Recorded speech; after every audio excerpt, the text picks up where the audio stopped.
मैं हूं राशिद अली और आप देखना शुरू कर चुके हैं खोज न्यूज। लोकसभा चुनाव में बहुजन समाज पार्टी को इस बार बड़ा झटका लगा है।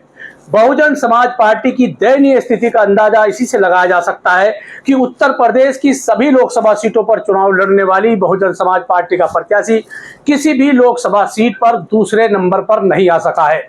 बसपा सुप्रीमो मायावती ने इस बार अपने भतीजे आकाश आनंद को चुनाव की बागडोर सौंप दी थी। आकाश आनंद ने धुआंधार प्रचार प्रसार भी शुरू कर दिया था, लेकिन सीतापुर में आयोजित एक कार्यक्रम में आकाश आनंद के बयान के बाद मायावती ने उन्हें चुनाव प्रचार से अलग करते हुए उनसे सारी जिम्मेदारी वापस ले ली थी। मायावती के इस कदम को बसपा के समर्थक आत्मघाती मान रहे थे। खैर, बात करते हैं कि बसपा ने उत्तर प्रदेश की लगभग सभी लोकसभा सीटों पर जातीय समीकरण को साधते हुए उम्मीदवार उतारे थे, लेकिन इस बार चूंकि मुकाबला भारतीय जनता पार्टी गठबंधन और सपा कांग्रेस गठबंधन के बीच था, ऐसे में इस बार उत्तर प्रदेश के मतदाताओं ने बसपा के प्रत्याशियों को बुरी तरह नकार दिया। बसपा प्रत्याशियों की हालत इस कदर खराब रही कि उत्तर प्रदेश की किसी भी लोकसभा सीट पर बसपा का प्रत्याशी दूसरे नंबर पर नहीं आ सका। हालांकि बसपा के 7 ऐसे प्रत्याशी उत्तर प्रदेश में रहे जिन्होंने 2 लाख से अधिक वोट हासिल करके कहीं ना कहीं बसपा प्रत्याशी के रूप में अपनी मजबूत दखलंदाजी की है। कौन है ये बसपा प्रत्याशी जिन्होंने बसपा को 2 लाख से ऊपर वोटों पर ले जाकर छोड़ा? उनमें से हम सबसे पहले बात करेंगे बसपा के टिकट पर नोएडा से चुनाव लड़ने वाले राजेंद्र सोलंकी की। राजेंद्र सोलंकी ने उत्तर प्रदेश में बसपा प्रत्याशी के रूप में सबसे ज्यादा वोट हासिल किए। उन्होंने 2,51,615 वोट पाकर बसपा के टॉप प्रत्याशियों में अपना नंबर 1 पर बनाया। नोएडा में भारतीय जनता पार्टी के डॉक्टर महेश शर्मा भी सर्वाधिक 5 लाख से अधिक वोटों से चुनाव जीते हैं। इसके साथ ही दूसरे नंबर पर बसपा प्रत्याशी के रूप में मयंक द्विवेदी रहे।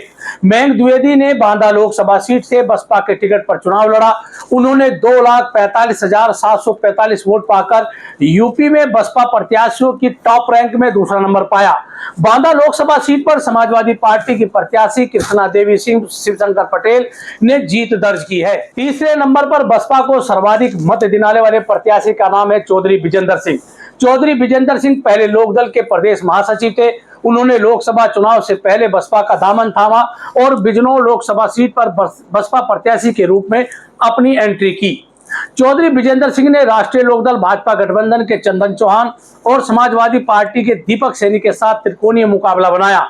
हालांकि बिजनौर लोकसभा सीट पर रालोद के चंदन चौहान चुनाव जीत गए, लेकिन चौधरी विजेंद्र सिंह ने बसपा प्रत्याशी के रूप में 2,18,986 वोट पाकर प्रदेश में बसपा प्रत्याशी की टॉप लिस्ट में तीसरा नंबर पाया है। इसके साथ ही उत्तर प्रदेश की लालगंज लोकसभा सीट पर बसपा प्रत्याशी इंदु चौधरी ने 2,10,053 वोट पाकर यूपी में बसपा प्रत्याशी की टॉप रैंक में चौथा नंबर पाया। लालगंज लोकसभा सीट पर समाजवादी पार्टी के दरोगा प्रसाद सरोज ने 1,15,023 वोट से बड़ी जीत दर्ज की है।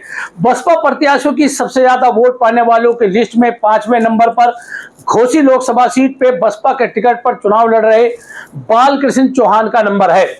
बालकृष्ण चौहान ने समाजवादी पार्टी के राजीव राय और सुहेल देव भारतीय समाज पार्टी के अरविंद राजभर के सामने चुनाव लड़ते हुए 2,09,404 वोट पाई।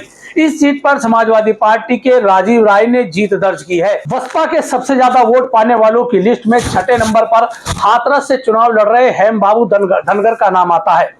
हेम बाबू धनगर भारतीय जनता पार्टी के अनूप वाल्मीकि और समाजवादी पार्टी के जसबीर वाल्मीकि के साथ हुए रोचक मुकाबले में 2,01,263 वोट पाकर तीसरे नंबर पर रहे।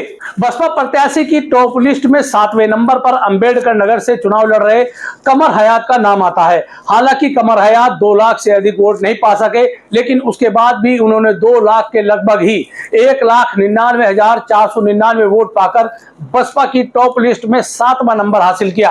अंबेडकर नगर लोकसभा सीट पर समाजवादी पार्टी के प्रत्याशी लालजी वर्मा ने बड़ी जीत हासिल की, जबकि बसपा के टिकट पर वर्तमान में सांसद रितेश पांडे ने बसपा का दामन छोड़कर भाजपा में शामिल हुए थे और भाजपा के टिकट पर चुनाव लड़े, लेकिन इस बार उन्हें हार का सामना करना पड़ा। अंबेडकर नगर लोकसभा सीट पर कहीं न कहीं ये मुकाबला बसपा के कार्यकर्ताओं के बीच लड़ा गया, क्योंकि लालजी वर्मा समाजवादी पार्टी से पहले बहुजन समाज पार्टी में थे तथा बसपा के टिकट पर विधायक चुने गए थे और मंत्री भी रहे थे। इसके साथ ही रितेश पांडे ने भी 2019 का लोकसभा का चुनाव बसपा के टिकट पर लड़ा था और वो सांसद बने थे। अब अंबेडकर नगर में पहले, दूसरे और तीसरे नंबर पर के प्रत्याशी की बात की जाए तो कहीं ना कहीं तीनों का संबंध बहुजन समाज पार्टी से रहा है।